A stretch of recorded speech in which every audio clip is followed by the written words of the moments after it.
Chemistry, an online platform that will make your chemistry your chemistry. Chimu's chemistry आपलं platform लॉकडाऊनपासून चालू झालं आणि त्याचबरोबर मी अनअकॅडमी पण जॉईन केलेली. अनअकॅडमीवरती माझं MHT-CET एड्युकेटर म्हणून प्रोफाईल आहे, जिथे मी 12वीचा ना की फक्त बोर्ड तर MHT-CETचा सिलेबस कंप्लीट करून घेतेय. माझ्या नवनवीन बॅचेस येत आहेत, जसं की इव्हिनिंग बॅच आहे, संकल्प बॅच आहे, की ज्या बॅचमध्ये मी पूर्ण 12वीचा प्लस 11वीचे जे आपले 20% सिलेबसमध्ये येणारे चॅप्टर आहेत ते देखील कव्हर करून घेतेय. बऱ्याच जणांना जे माझे स्टुडंट्स आहेत यूट्यूबचे, त्यांना अनअकॅडमी या प्लॅटफॉर्मबद्दल माहिती नाही. त्यामुळे मी एक व्हिडिओ अपलोड केलाय, how to join my Unacademy free lectures. तुम्ही बरोबर ऐकलं, अनअकॅडमीवरती माझे फ्री लेक्चर्स आहेत, पेड पण आहेत. फुल सिलेबस शिकायचा असेल तर पेड आहे. काही मोजके चॅप्टर्स आहेत की जे मी फ्रीमध्ये शिकवलेत, बट कंप्लीट शिकवलेत. सॉलिड स्टेट सारखा चॅप्टर आहे, आयनिक इक्विलिब्रियम आहे, सोल्युशन आहे, halogen derivative, alcohol phenol ether, aldehyde ketone carboxylic acid, coordination compounds, polymer. So you can see these many chapters are free of cost. Just तुम्हाला इथे हवं तर I बटनवरती मी तो video link केलाय, त्या लिंकवरती क्लिक करून तुम्ही, किंवा डिस्क्रिप्शनमध्ये लिंक आहे, त्या डिस्क्रिप्शनमध्ये लिंकवरती क्लिक करून तो एकदा व्हिडिओ पाहून घ्या, how to join my Unacademy free lectures, so that तुम्हाला नंतर सिलेबस कव्हर अप करताना काही एरर येणार नाही. आपला 100% सिलेबस कंप्लीट होणार. These are my words. But Chimu's chemistry as well as Unacademy platform या दोघांना एकत्र केलं तर आपला 100% सिलेबस कंप्लीट होईल. So follow me on both. Subscribe करा आपल्या चॅनलला, as well as Unacademy channels, as well as Unacademy YouTube channel, Unacademy ॲपसुद्धा डाउनलोड करायची आहे. Thank you so much. Hello everyone, welcome back to Chimu's Chemistry, an online platform that will make your chemistry your chemistry. Finally, आज मी electrochemistry part 6 shoot करती है in a new room in front of new tripod and with my same old students. Electrochemistry आपल्याला सगळ्यांना माहिती आहे. Electrochemistry म्हणजे काय? Physical केमिस्ट्रीची अशी ब्रांच की ज्याच्यामध्ये एक तर आपण इलेक्ट्रिकल एनर्जी केमिकल एनर्जी मध्ये कन्वर्ट केली आहे, किंवा केमिकल एनर्जी इलेक्ट्रिकल एनर्जी मध्ये कन्वर्ट करतो. पण हे एनर्जी कन्वर्जन करण्यासाठी आपल्याला काय लागतं? तर वी नीड अ सेल, जी की आपण अशी काही काढली आहे लास्ट लेक्चर्स मध्ये. मग या सेलला डिफाइन करा. डिफाइन इलेक्ट्रोकेमिकल सेल असा क्वेश्चन येतो बोर्ड एक्झाम्स मध्ये. सो तुम्हाला कसं आन्सर लिहायचं एकदा बघा. Electrochemical cell consist of a container. Everybody know this. हा कंटेनर असतो आणि या कंटेनर मध्ये काय असतं? Electrolytic solution. Now what is electrolytic solution? Salt solution आहे ते. इलेक्ट्रोलाइट सॉल्ट सोल्युशन असेल किंवा इलेक्ट्रोलायटिक सोल्युशन आहे. आणि आपण व्यवस्थित बघितलंय व्हॉट आर इलेक्ट्रोलाइट्स म्हणून. असे सबस्टन्स की जे पाण्यात टाकल्यानंतर आयन्स तयार करतात त्यांना आपण इलेक्ट्रोलाइट्स म्हणतो. सो तो सबस्टन्स आणि पाणी या कंटेनर मध्ये ओतलं की झालं आपलं इलेक्ट्रोलायटिक सोल्युशन. सगळ्यात बेसिक एक्झाम्पल कोण आहे आपलं? ॲक्वियस म्हणजे पाणी, NaCl. NaCl पाण्यामध्ये टाकल्यानंतर काय होतं? तो आयोनाइज होतो Na+ and Cl- आयन्स मध्ये, आणि हे आयन्स इलेक्ट्रिसिटी कंडक्ट करतात. त्यामुळे असा सबस्टन्स या कंटेनर मध्ये घेतला जातो. सेकंड थिंग काय असते आपल्याकडे? हे रॉड्स असतात. आता हे रॉड्स कधी कधी मेटल प्लेट्स असतात, कधी कधी ग्रॅफाइटचा रॉड असतो. बघा काय म्हणते, हे जे इलेक्ट्रोड्स नाव दिलं हे नेहमी दोन असणार आहेत, पेअर मध्ये असतात, कारण एक एनोड असतो आणि दुसरा कॅथोड असतो. कधी कधी तुम्ही ऐकलं असेल electrodes are platinum plates. Platinum काय आहे? एक मेटल आहे, त्या मेटलच्या प्लेट्स असतात प्लॅटिनम प्लेट्स. किंवा कधी तो झिंकची प्लेट असेल, कधी कॉपरची प्लेट असेल, एक्सेट्रा. पण त्या मेटलच्याच प्लेट्स असतात, किंवा it can be graphite rod. Graphite काय आहे? It is pure form of carbon, so also written as carbon rod.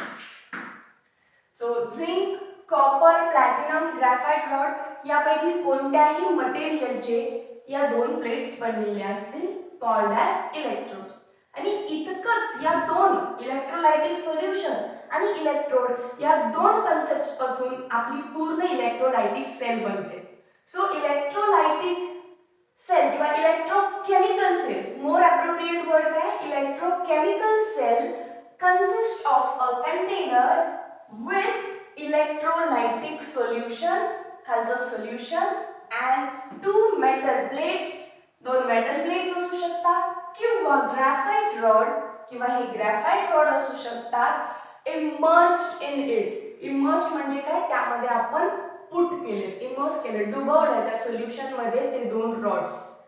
या कन्स्ट्रक्शनला म्हणायचं इलेक्ट्रोकेमिकल सेल. आता इलेक्ट्रोकेमिकल सेल कळाला तर या सेलमध्ये डेफिनेटली रिॲक्शन्स होत आहेत. त्याशिवाय आपली इलेक्ट्रिकल एनर्जी केमिकल एनर्जी मध्ये कन्वर्ट होणार नाही किंवा केमिकल एनर्जी इलेक्ट्रिकल एनर्जी मध्ये कन्वर्ट होणार नाही.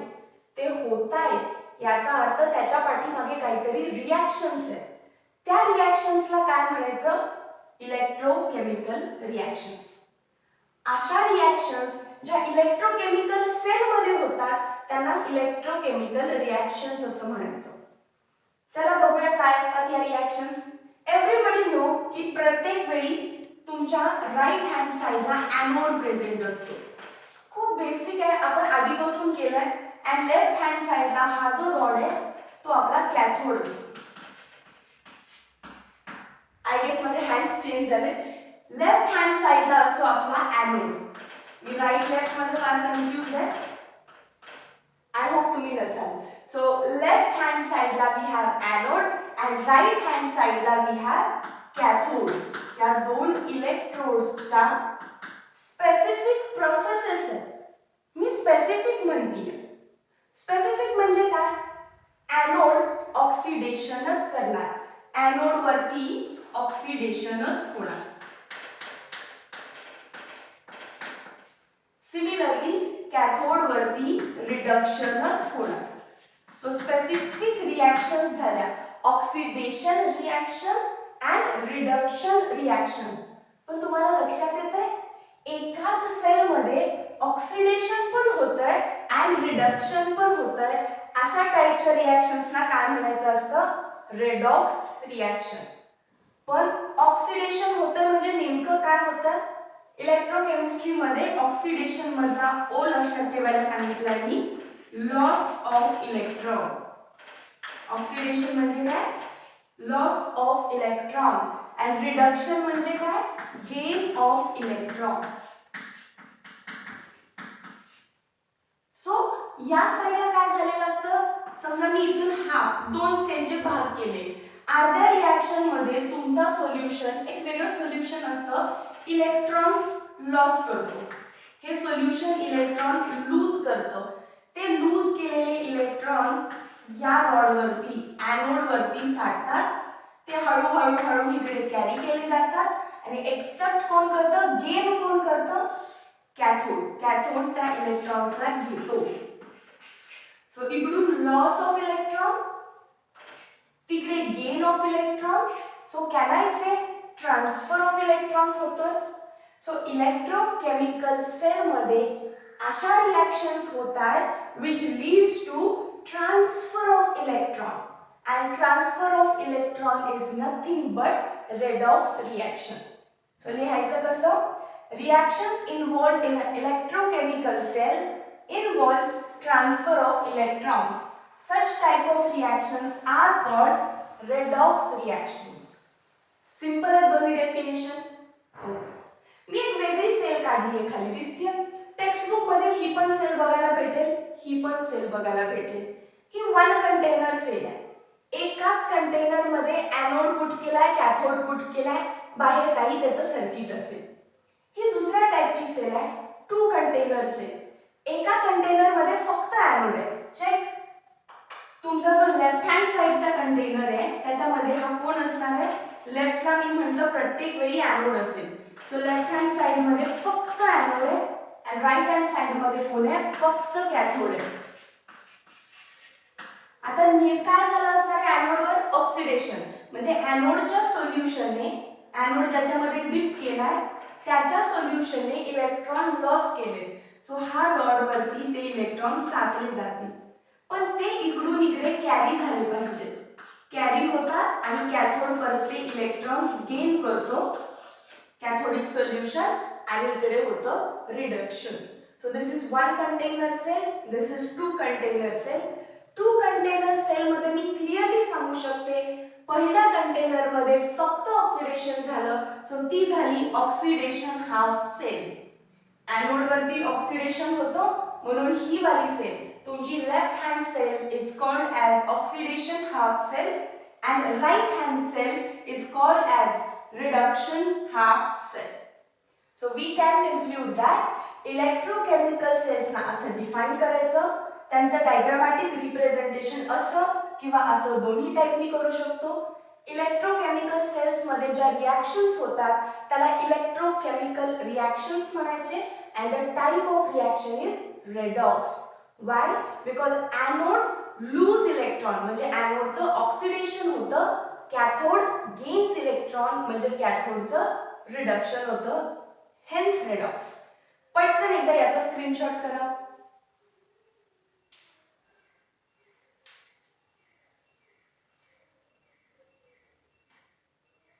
आय होप आता स्क्रीनशॉट झाला असेल.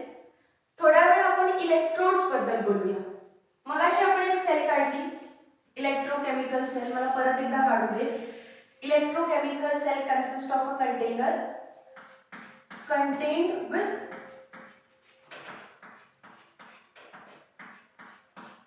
electrolytic solution and two electrodes or two metal plates immersed in it. पुढे त्याचं काही सर्किट असेल, याला आपण इलेक्ट्रोकेमिकल सेल बोललेलो. इलेक्ट्रोलायटिक सोल्युशन बद्दल मी तुम्हाला इन्फॉर्मेशन दिली. मी इवन तुम्हाला या साईडला म्हणजेच आपल्या लेफ्ट हँड साईडला ॲनोड प्रेझेंट असतो अँड राईट हँड साईडला ऑलवेज तुम्ही कॅथोड रिप्रेझेंटेशन करणार हेही सांगितलं.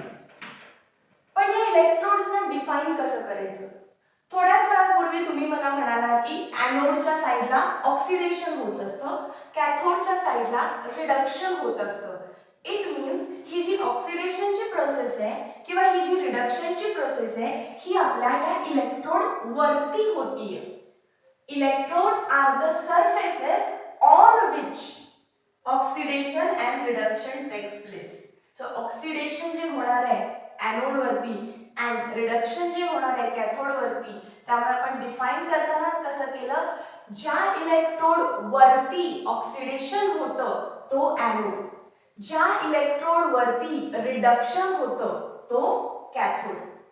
ओके, सो बघा, electrode at which oxidation takes place is anode, the electrode at which reduction takes place is cathode. परत मगाशी सांगितलं ॲनोड मधला जो तुमचा ओ आहे, ॲनोड मध्ये लॉस ऑफ इलेक्ट्रॉन, ओ काय सांगतो मला, ऑक्सिडेशन. हा ओ हायलाइट कशासाठी केलाय की तुम्हाला लक्षात राहू दे, लॉस ऑफ इलेक्ट्रॉन्स म्हणजे ऑक्सिडेशन अँड रिव्हर्स काय असणार आहे, गेन ऑफ इलेक्ट्रॉन्स म्हणजे रिडक्शन. आपण याला एक प्रॉपर सेल बनवू. ॲनोड घ्या तुम्ही झिंकचा, कॅथोड घ्या तुम्ही कॉपरचा. ठीक आहे, सो मला सांगा खाली काय होणार आहे. आपण तो टू कंटेनर सेल घेऊया. Let us rough and take two container sale.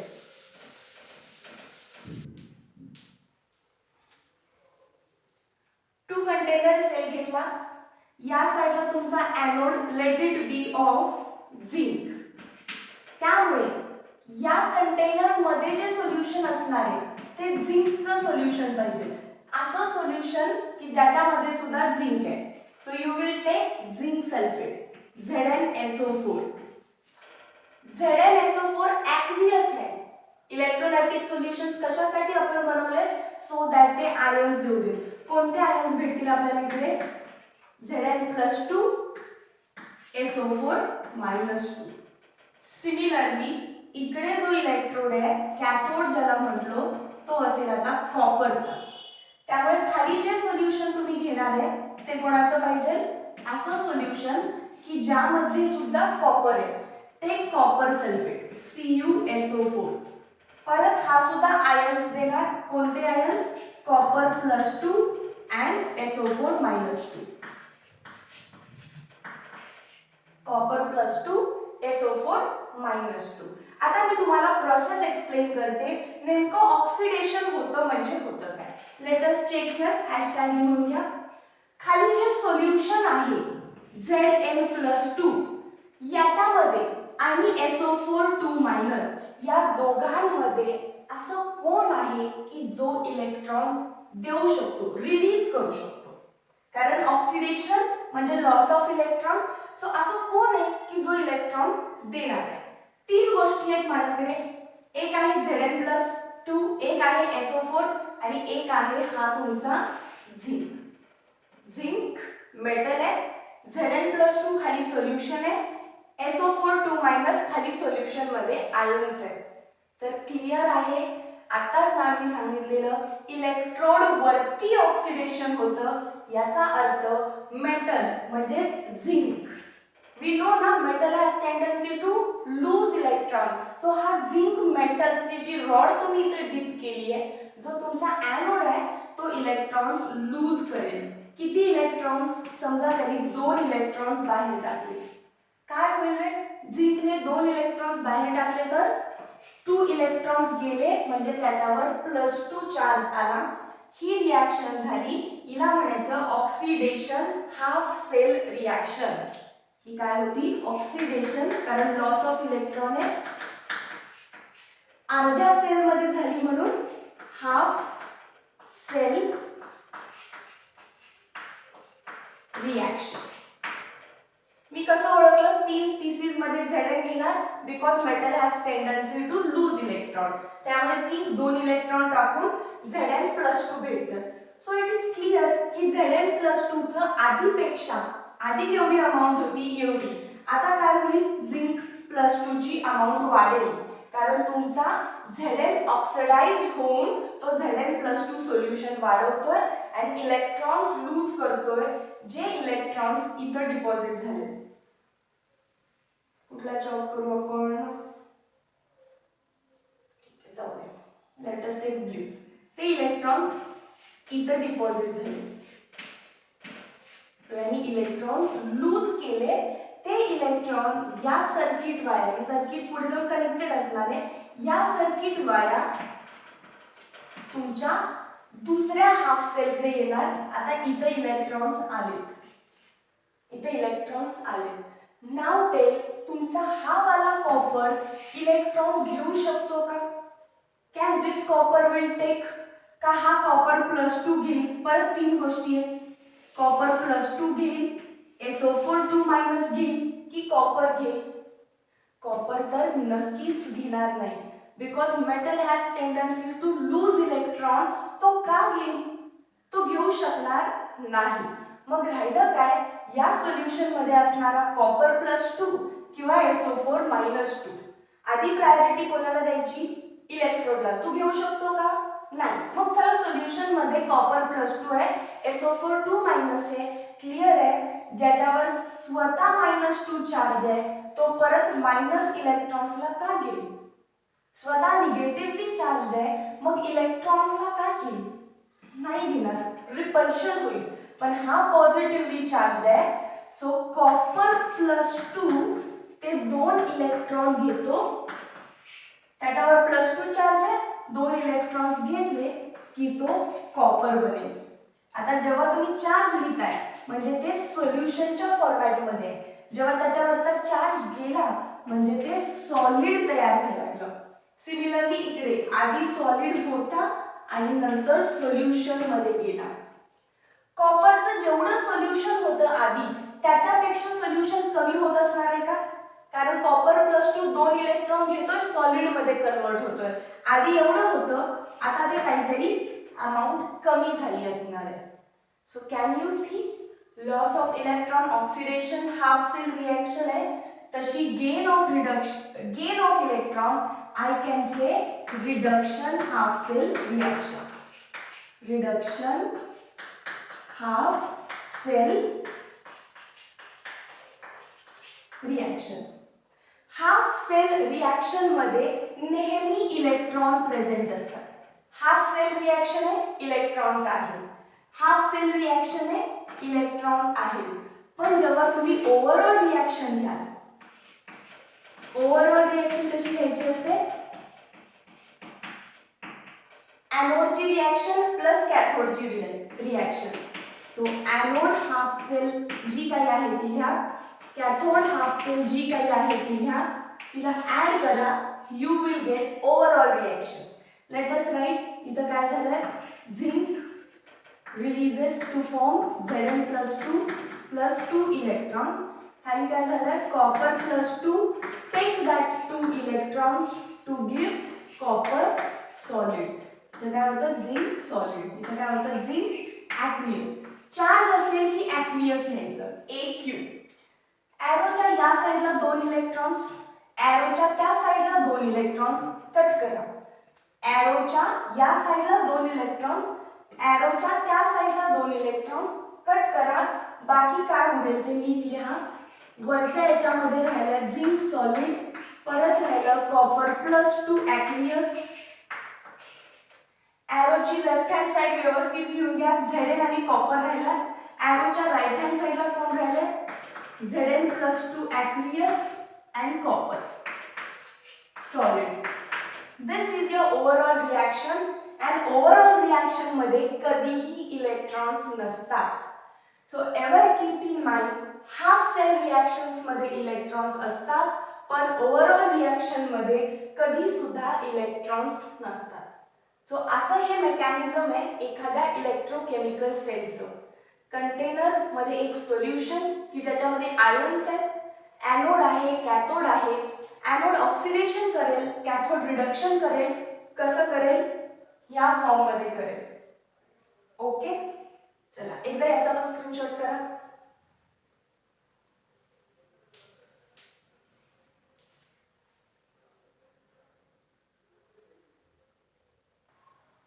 आणि आता फायनली आजच्या या लेक्चरचा लास्ट पार्ट, इलेक्ट्रोकेमिकल सेल पासून सुरुवात केलेली. इलेक्ट्रोकेमिकल सेल दिसतो कसा, डिफाइन कसा करायचा. त्यानंतर मी 2 टाइपचे सेल काढले, एकदा असा काढला, एकदा असा काढला. 1 कंटेनर, 2 कंटेनर. या पाठीमागे रिझन काय होतं? एक कंटेनर सेल्स वेगळ्या कॅटेगरीचे, 2 कंटेनर सेल्स वेगळ्या कॅटेगरीचे. असं झालं का? कारण इलेक्ट्रोकेमिकल सेल 2 टाइपचे, electrolytic cell and second is galvanic किंवा व्होल्टाइक सेल. दोन्ही एकाचीच नाव आहेत, गॅल्व्हॅनिक किंवा व्होल्टाइक सेल. आता एकदा इलेक्ट्रोलाइटिक सेल बघा, सगळं नावात असतं electrolytic. Meaning of electro is electrical energy. Electro म्हणजेच काय? Electrical energy. and everybody know the word lytic. Biology स्टुडंट्सना तर पक्का माहिती पाहिजे लाइटिक म्हणजे काय असतं? ब्रेकडाऊन, तुटणे. लाइटिक म्हणजे काय असतं? ब्रेकडाऊन. मग सांगा काय झालं असणार आहे? एखादी केमिकल रिॲक्शन आहे, एखादा सबस्टन्स आहे, जसं की तुमचं मीठ, ॲक्वियस सोल्युशन ऑफ सॉल्ट, त्याच्यामधून जर मी इलेक्ट्रिसिटी पास केली तर तो सबस्टन्स ब्रेकडाऊन होतो, म्हणजे तुटतो. काय झालं असणार आहे? या कंटेनर मध्ये एकच कंटेनर आहे, त्यामुळे एका कंटेनर मध्ये तुम्ही एकच सोल्युशन घेऊ शकत होता. हे सोल्युशन तुम्ही घेतलं असेल समजा 1 मोल ॲक्वियस NaCl. तुम्ही सॉलिड NaCl घेऊ शकत नाही. Solid NaCl do not conduct electricity, त्यामुळे त्यामध्ये पाणी ऍड करावं लागतं, वॉटर. पण NaCl प्लस वॉटर असं तुम्हाला कधीच बघायला भेटणार नाही. It is shortly written as NaCl aqueous आणि बेसला काय लिहिलं जातं? ॲक्वियस. हे मीनिंग AQ म्हणजेच in presence of water.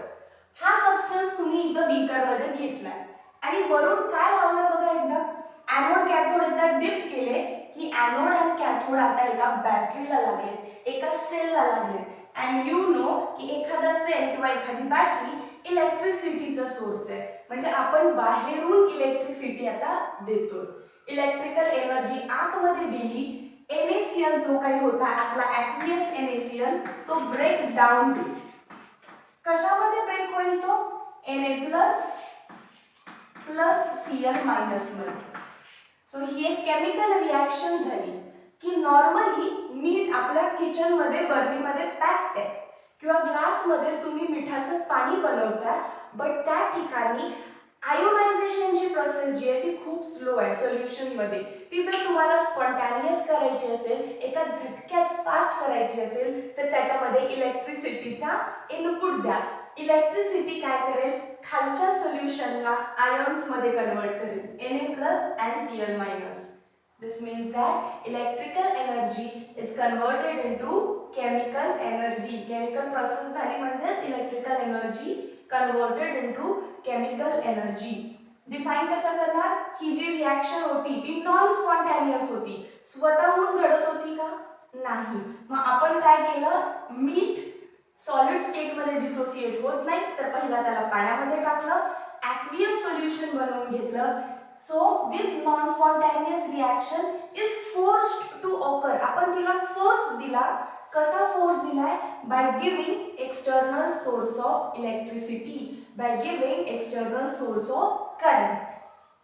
Okay? Next. Anodes वरती ऑक्सिडेशन होतं, universally true. Anodes वरती ऑक्सिडेशन होतं, this sentence is universally true. पण इलेक्ट्रोलायटिक सेल मध्ये एनोड वरती चार्ज असतो पॉझिटिव्ह आणि कॅथोड वरती चार्ज असतो निगेटिव्ह. चार्ज फक्त बदलतात. एक मिनिट बारीक ऑब्झर्वेशन करा. गॅल्व्हॅनिक सेल मी सांगणारच आहे, पण इथं एनोड पॉझिटिव्हली चार्ज आहे, इथं एनोड निगेटिव्हली चार्ज आहे. सो असं काहीच वाक्य नसणार आहे की एनोड्स आर पॉझिटिव्हली चार्ज किंवा कॅथोड्स आर निगेटिव्हली चार्ज. हे जर तुमच्या डोक्यात असेल तर पहिला काढून टाका. Anode and cathode are never defined on the basis of charges. We cannot define them on basis of charges. Always they will be defined on the basis of process. Anode वरती ऑक्सिडेशन युनिव्हर्सली ट्रू. या cell मध्ये पण oxidation, या cell मध्ये पण oxidation. Cathode वरती reduction universally true. याच्यामध्ये पण रिडक्शन, याच्यामध्ये पण रिडक्शन. इकडे एनोड पॉझिटिव्हली चार्ज, इकडे negatively charge. So there is difference. So हे 4 पॉइंट कळाले असतील. इलेक्ट्रो म्हणजे इलेक्ट्रिसिटी देऊन ब्रेकडाऊन करायचं केमिकल रिॲक्शनचं. एक कंटेनर, एक सोल्युशन, एकच रिॲक्शन आपल्याला या बीकरमध्ये कंप्लीट करायची आहे, म्हणून 1 कंटेनर घेतला. एनोड कॅथोड डिप करायचं. एनोडवर ऑक्सिडेशन, कॅथोडवर reduction. Anode positively charge, cathode negatively charge. आणि बॅटरी द्यायला विसरायचं नाही, because battery is external source of current. Come to galvanic किंवा व्होल्टाइक सेल. ही एक 2 कंटेनर सिस्टीम आहे. का? कारण इकडे झालेली तुमची रिॲक्शन किंवा इकडे झालेली रिॲक्शन स्पॉन्टॅनियस आहे, स्वतःहून घडते. इकडं तुम्हाला बॅटरी द्यायला लागत होती, बाहेरून इलेक्ट्रिक करंट द्यायला लागत होता, मग तुमची रिॲक्शन होत होती. पण इथली रिॲक्शन स्वतःहून घडते. इथं काय घेतलेलं मगाचा सेल आठवतोय? Zinc copper cell. झिंक आणि कॉपर.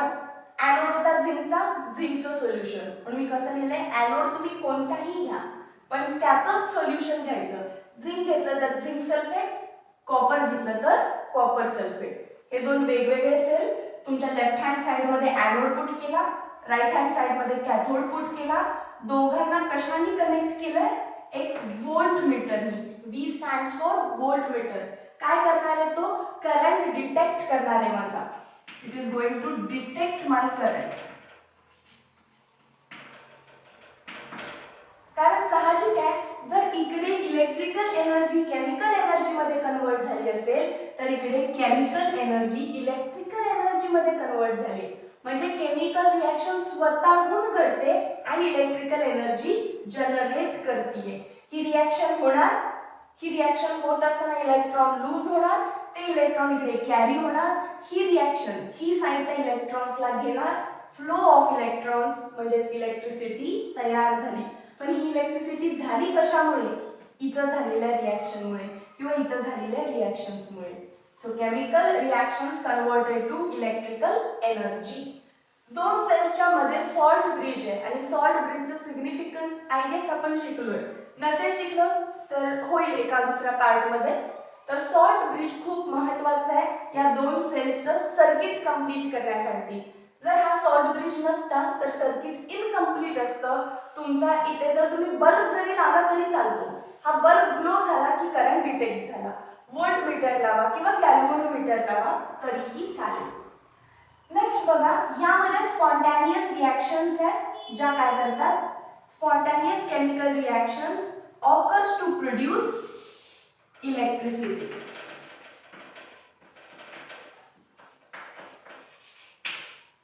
तेरफ करा.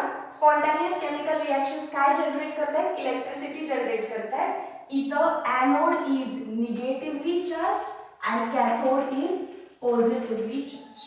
Never forget this. ठीक है. and माझं ते sentence. Cathode and anode are never defined on the basis of charge. They are defined on the basis of process. I hope आता तुम्हाला electrochemical sale म्हणजे काय पटकन डोळ्यासमोर एक कंटेनर, दोन इलेक्ट्रोड किंवा दोन कंटेनर, दोन इलेक्ट्रोड्स हे एक सेट येत असेल. परत तुम्हाला त्यातला ॲनोड व्यवस्थित कळाला. ॲनोडवर ऑक्सिडेशन होणार आणि तो कुठे असतो. Always on left hand side. Cathode पण एक रॉड आहे. तो नेहमी राईट हँड साइडला असतो आणि त्याच्यावरती रिडक्शन होत असतं. या सगळ्या रिॲक्शन्स ज्या होत आहेत त्या रेडॉक्स रिॲक्शन्स आहेत. आणि त्यानंतर दोन टाईपचे सेल शिकलो. Electrolytic cell and galvanic cell. आता आपल्याला इंडिव्हिज्युअली पहिल्यांदा इलेक्ट्रोलायटिक सेल कंप्लीट शिकायचा, त्यानंतर थोडे गॅल्व्हॅनिक सेल शिकायचे आणि आपला चॅप्टर एंडला येईल. सो हा पार्ट कसा वाटला नक्की मला कमेंटमध्ये सांगा. फर्स्ट थिंग की आपण नवीन एन्व्हायरमेंटमध्ये क्लिक करतो. लाईट्स कशा आहेत, आवाज कसा आहे, ग्रीन बोर्डवरती काही रिफ्लेक्शन आहे का. नक्कीच आपल्याला थोडंसं ॲडजस्ट करून जावं लागेल थोडे दिवस. तुमच्या कमेंट्समधून मी इम्प्रूव्ह करत राहीन. So keep commenting. First of all याचा स्क्रीनशॉट करा.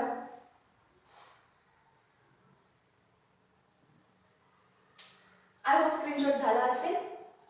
सो मला नक्की या व्हिडिओजला लाईक द्या, कारण after a long period of time मी तुमच्यासमोर येते आहे. सो मला सुद्धा ॲप्रिशिएशनची गरज आहे, मला सुद्धा सपोर्टची गरज आहे.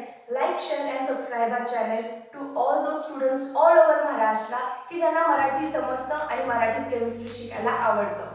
Till then, thank you so much.